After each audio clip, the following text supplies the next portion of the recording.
Magandang araw po mga kaibigan. Alam nyo mga kaibigan, natatawa ako kay Senator Jinggoy Estrada. At may napapansin po ko sa kanya.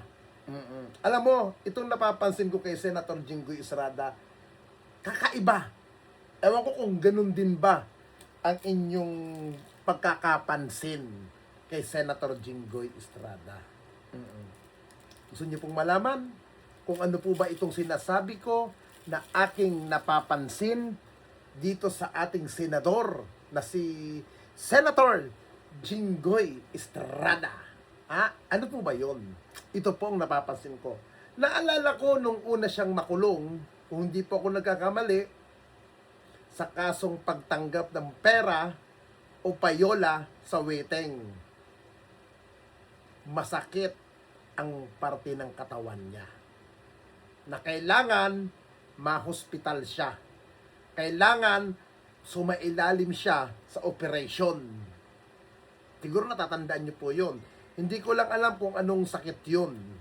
Pangalawa, nung nagkaroon siya ng issue sa Janet Napoles case, ito, nagtaka na naman ako. Sumasakit daw ang kanyang puwet. Dumudugo daw ang puwet ni Senator Jinggoy Estrada.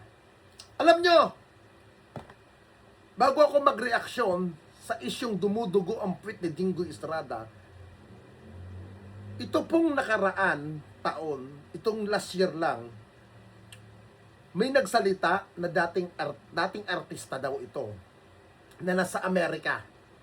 Galit na galit itong taong ito na kung saan sinasabi niya allegedly bakla daw si Senator Jinggoy Estrada. Bakla daw, sabi niya nung artistang ito na nasa Estados Unidos na galit na galit. Ngayon, naalala ko ang issue nung Janet Napoles na sumasakit ang puwet ni Jinggoy. Speaking of bakla, hindi ko alam, nagpapakantot ba si Jinggoy Estrada sa puwet niya? Kaya dumudugo noong mga panahon na yon, o nasubrahan sa pag-iyot sa kanyang tumbong. At take note, ngayon naman, kahapon sa press conference ni DILG Secretary Junvic Remulla, gusto daw di umano ni Jinggoy Estrada na magpasailalim sa operation. Bakit kamo? Dahil masakit naman daw ang kanyang tuhod. Tuhod! Alam nyo, sa salitang kwentuhan sa kanto at sa kabaklaan, kaya siguro sumasakit ang tuhod dahil parati siyang nakaluhod.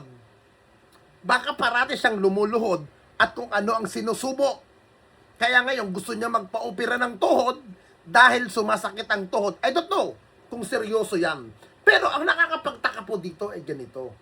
Bakit pag tuwing aarestuhin si Jinggoy, ba't pag tuwing sasapit na siya ay makukulong dahil sa kasong pagnanakaw, pandarambong at pagtanggap ng mga payola, putang ina, bakit nagkakaroon siya ng kung ano-anong sakit at bakit kailangan niyang mag-request para siya ay ma-hospital? Siyempre, pag na-hospital yan, ang kasunod niyan, hospital arrest na. Siyempre, pag nasa hospital arrest ka, magagawa mo kung anong gusto mo. Hindi ka makukulong dyan sa New City Jail ng Payatas City. Ng Quezon City sa Payatas. Bakit? Doon mainit. May limitasyon. Di ba? Siyempre, pag nasa hospital arrest na siya, pwede siyang mag-inarte na hindi niya pa kaya. Kaya, mananatili pa rin siya doon. Hanggang sa matapos ang term ni Pangulong Marcos, at kung sakali ang uupong Pangulo ay magiging kadikit niya, mauulit-uli yung nangyari kay dating Pangulong Duterte na mabigyan siya ng pagkakataon na makalabas. Ganon ang galawan ni Jinggoy. At take note, yung sinasabi mo pala, yung sinasabi mo na wala kang pinapasok na insertion sa flood control or sa bidding or sa budget, totoo naman yun. Totoo yun, Mr. Senator. Totoo yun. Walang tumututol doon sa sinasabi mo. Kung ang sinasabi ng Senado ay wala kang ipinapasok na ganyan, pero Senator, wag mong liligawin. Wag mong ibahin ang isyo. Ang kaso mo po, bribery ata or pagtanggap ng pera na galing sa flood control, na yan ang kinasasangkutan mo. Huwag mong ipagpilitan na sinasabi mo na wala kang ipinapasok na insertion. Kasi ang kaso mo, yung pagtanggap ng pera na bawal po yan. Huwag tanga. Ikaw naman, ginagawa mo kasi alam mo na ang mga DDS at ang mga supporter mo ay mga tangat bobo, kumukuha ka ng simpatya. Pero hindi alam ng mga bobo na tumanggap ka ng pera. Malinaw yung sinasabi ni Brayre. Tumanggap ka ng kwarta na bawal yun. Ha, yun ang isyo, kaya ka nakulong na naman sa kasong pandarambong. Ina mo ka talagang senador ka, bobo. Tang ina mo, 3 beses ka nang nakasuhan, hindi ka pa rin nagtanda. Hindi ka pa rin natuto. Putang ina.